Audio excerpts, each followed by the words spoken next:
कर्म का फल देखिए, जो भगवान देवादिदेव महादेव ने माता पार्वती को कहा था कि जो मेहनत करता है, पार्वती जो संकल्प ले लेता है, जो नियम ले लेता है, जो व्रत करता है, उसके व्रत का फल हम स्वयं देते हैं। दो वचन दिए थे माता पार्वती जी को भगवान शिव ने, एक शिव और शक्ति का बल देना, और दूसरा वचन देवादिदेव महादेव ने माता पार्वती को दूसरा वचन, दूसरा वर दिया था, पार्वती सुन, संसार में रहने वाली नारी, पुरुष, बच्चे, बूढ़े, इस मृत्यु लोक में जो रह रहा है, संसार में अगर उसके जीवन में कभी दुख की एक घड़ी भी आई है तो उसके कर्म से आई है। उसने जो पूर्व में कर्म किया होगा उसके अनुसार उसको एक दुख की घड़ी में भोगना पड़ा है। पर उस दुख की घड़ी में पार्वती, अगर उसने भूलवश भी मुझे याद किया, शंकर कहते हैं मैं उसी क्षण उसके दुख को मिटाने के लिए संसार सागर में पहुंच जाऊंगा। मैं वचन देता हूं। ये माता पार्वती जी को शिव जी ने दो वचन दिए। पार्वती एक, शिव और शक्ति का बल, व्रत उपास साधना तप करने वाले को मिलता है। नवरात्र का व्रत करने वाले कई लोग नंगे पर चलते हैं, कई लोग एक समय दूध लेते हैं, कोई कहता है कि मैं लोंग का व्रत करता हूं, कोई अपने शरीर पर जवारे वो लेता है, कोई कुछ नियम धारण करता है, कोई कुछ नियम धारण करता है। सारे नियम व्रत साधना तप जितने लोग करते हैं, घबराने की जरूरत नहीं। ये बल तुम्हें जो देता है वो शिव देते हैं, वो भगवान शंकर शक्ति के साथ देते हैं। और ध्यान देना, दुख की घड़ी में अगर तुम्हारे कर्म के अनुसार तुम्हें दुख भोगना पड़ रहा है तो उस दुख में भी घबराना नहीं। अगर दुख परमात्मा ने दिया है तो वो उस दुख को समाप्त करने का बल भी आपको प्रदान करता है। वो शिव तत्व है, वो घड़ी है, वो शंकर है, वो घड़ी शिव है।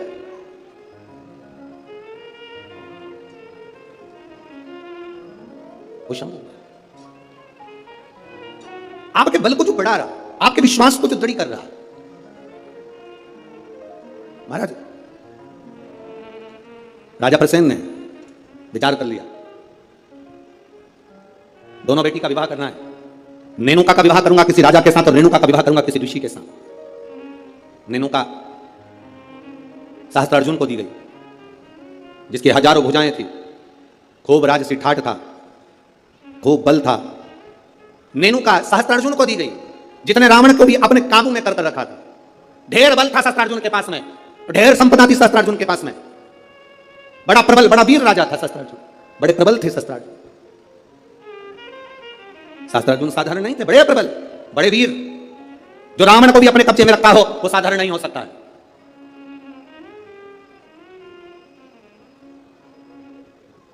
राजा सहस्त्रार्जुन को अपनी बेटी रेणुका का विवाह कर दिया।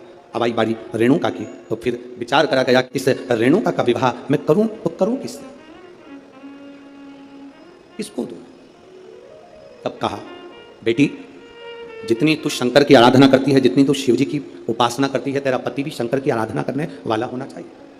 जमदग्नि जी को रेणुका ब्याह दी।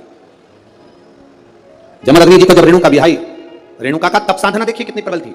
जमदग्नि जी के साथ में रेणुका जब ब्याह कर आ गई, रेणुका का नियम था, प्रतिदिन का नियम था रेणुका का, प्रतिदिन का नियम। एक मट्टी को इकट्ठा करती, मट्टी को इकट्ठा कर उसका हंडा बनाती, घड़ा बनाती, पात्र बनाती, कच्चा घड़ा, कच्चा पात्र। मेरा निवेदन है यहाँ पर जितनी माताएं बैठी हैं, एक बार प्रयोग कर देखना कि आप मट्टी लाओ, मट्टी का हंडा बनाओ, मटकी बनाओ, और उस मटकी में कहीं जाकर जल भरकर लेकर आना, अपने सिर पर रखकर। मटकी टूटेगी कि नहीं टूटेगी? अरे बोलो तो जम के टूटेगी ना, क्योंकि पकी नहीं, सही से बनी नहीं है, तो मटकी टूट जाएगी। अगर वो मट्टी का पात्र पका होता, मट्टी का पात्र अग्नि में तपा होता, मट्टी का पात्र अग्नि में सना होता, अग्नि में तपा होता, तो वो मटकी फिर टूटती नहीं। अगर वो तपा हुआ है, अगर वो तपा अग्नि में तपा हुआ है तो वो नहीं टूटेगा, पर वो अग्नि कच्चा पात्र है तो टूटेगा, पका नहीं है तो टूट जाएगा। रेणुका का नियम था, मट्टी का पात्र बनाती, मटका हंडा बनाती, और हंडे को लेकर जब नदी पर जाती, जल भर कर लाती, जल भर कर लाती, और वो जल अपने पति को देती। जमदग्नि जी को जल देती, जमदग्नि जी भगवान शिव को समर्पित करती। ओम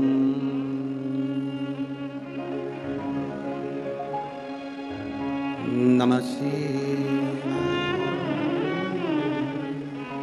ओम नमः शिवाय,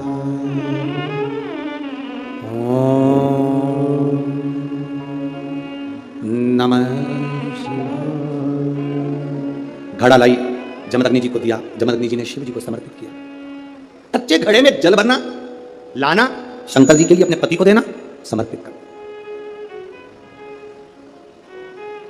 सबसे कठिन काम, कच्चे घड़े में जल भरकर लाकर पति को देना और जल समर्पित करना।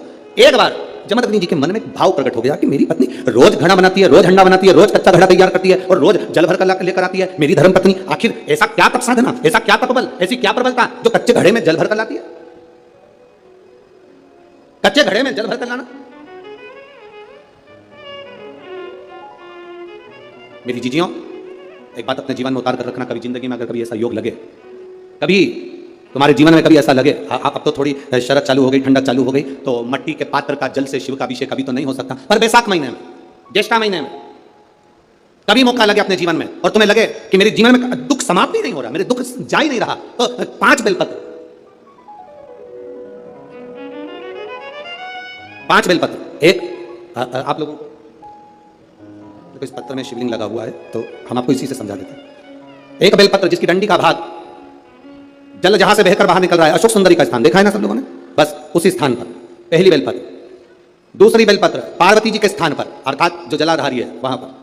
तीसरी बेलपत्र शंकर भगवान के शिवलिंग के सम्मुख में जहां आप बैठे हो वहां बैठकर डंडी का भाग विपरीत दिशा में रखकर, तीसरा बेलपत्र।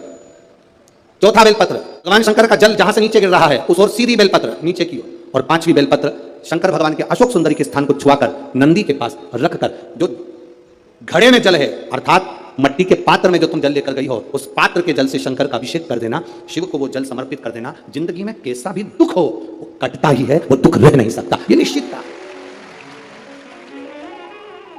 कभी कभी आप लोगों ने नागपुर में ऐसा दर्शन करा कि नहीं करा हमें नहीं मालूम, नागपुर की लीला तो हम नहीं जानते, पर हमारे उधर आज भी होता है। जब बैसाख का महीना आता है, ज्येष्ठा महीना आता है, गर्मी का समय आता है, तो शिव जी के ऊपर ऐसा तिकोना लोहे का कुछ एंगल बनाकर उसके ऊपर मिट्टी का हंडा रख देते हैं। अब यहाँ नागपुर में आप लोगों ने दर्शन करे ना करे वो हमें नहीं मालूम, पर अभी तक चांदी का लगता, अभी तक सोने का लगता, पीतल का लगता, तांबे का लगता, पर जैसे ही बैसाख का महीना आया, जैसे ही ज्येष्ठा महीना आया, वैसे ही मिट्टी का पात्र रख दिया जाता, उसमें से बूंद बूंद पानी शिव जी को समर्पित करें। दर्शन यहाँ किसी ने करे, यहाँ रखते हैं लोग, ठीक है, शिव तत्व की प्राप्ति के लिए, भगवान देवादिदेव महादेव के आनंद सुख को प्राप्त।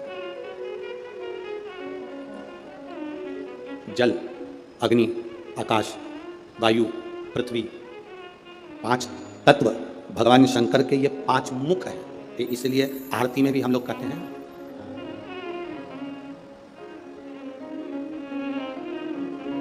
पंचानंद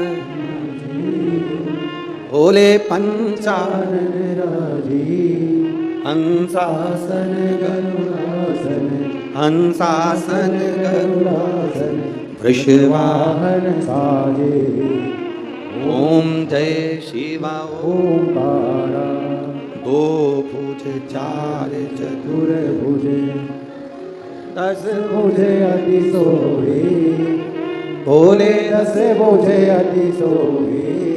अब 5 मुख पंचानंद शिव है, जल, वायु, आकाश, अग्नि, पृथ्वी, ये 5 तत्व शंकर के 5 मुख में विराजमान, 5 मुख। शिव की पंचायत में 5 देवता, कितने देव हैं? 5। पहला देवादिदेव महादेव, दूसरा गणेश जी महाराज, तीसरा भगवान नारायण, चौथा सूर्य नारायण भगवान, और 5वां नंबर पर है मां दुर्गा भवानी, अष्टभुजा धात्री मां देवी मां दुर्गा। ये 5 शिव पंचायत में 5 देवता। फिर से बोलिए, पंचायत में 5 देव कौन से होते हैं? पहला शिव जी, दूसरा गणेश जी, तीसरा भगवान विष्णु, चौथा भगवान सूर्य नारायण, और 5वें मां दुर्गा भवानी। ये 5 शंकर की पंचायत के देवता हैं। शिव पंचायत में ये 5 रहते। नागपुर में कथा कितने दिन की मिली? 5 दिन की। सावन में जब 5 सोमवार पड़े तो समझ लेना शंकर भगवान की बड़ी कृपा होने वाली है। 5 सोमवार मिल गए सावन के महीने में, मतलब शिव जो श्रावण के महीने में 1 लोटा जल चढ़ाने वाले हैं उनकी मनोकामना पूर्ण होती ही है। पंचानंद स्वरूप में 5 दिन में 5 स्वरूप में पंचायत में पंचानंद पंच भौतिकता का आनंद रखने वाले शिव तत्व की प्राप्ति का सुख है शिव महापुराण। कई लोग कहते हैं गुरुजी 7 दिन की कथा करते हो, कभी 5 दिन की, आखिर 5 दिन की कथा का फल क्या है? हम कहते हैं कभी सुनिए, बैठिए पंडाल में जहां जरा मिल जाए वहां बैठकर कथा का रस तत्व ग्रहण करिए, और जब जाओ आरती हो जाए, कर्पूर गौरम हो जाए, तब यहां से जाना तो उस रज को कभी शरीर पर लगा। एक पत्र आया, एक लड़के को ब्लड कैंसर हो गया, देखिए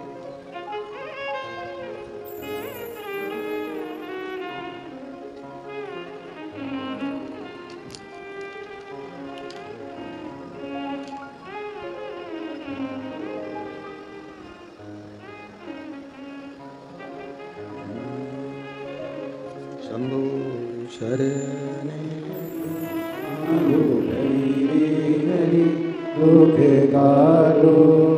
दया करी न दर्शन आपो, शरण पड़ी मांगो घड़ी रे घड़ी दुखे काटो। अब वो कैंसर वाला तो पत्र ढूंढना पड़ेगा, ये पत्र भी अच्छा है।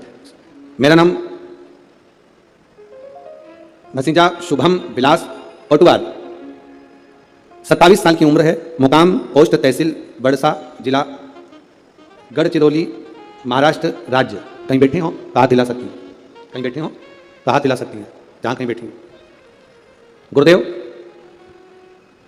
मेरा लीवर और किडनी दोनों ही डैमेज हो गए थे। दोनों ने काम करना बंद कर दिया, पेट में पानी भरा गया। डॉक्टर को दिखाया तो डॉक्टर ने कहा इसका पानी नहीं निकाल सकते क्योंकि इनके शरीर में खून की भी कमी है और लीवर किडनी दोनों काम करना बंद कर दिया। गुरुदेव, खून चढ़ाते पानी बन जाता, आप करें तो करें क्या? डॉक्टर ने कहा इसका एक तरीका हो सकता है कि टॉयलेट द्वारा या लेट द्वारा इनका पूरा की पूरा पानी निकालना होगा। वो निकाला और वापिस पानी जम गया। लीवर किडनी काम नहीं कर रहे थे, डॉक्टरों ने हाथ ऊंचे कर दिया।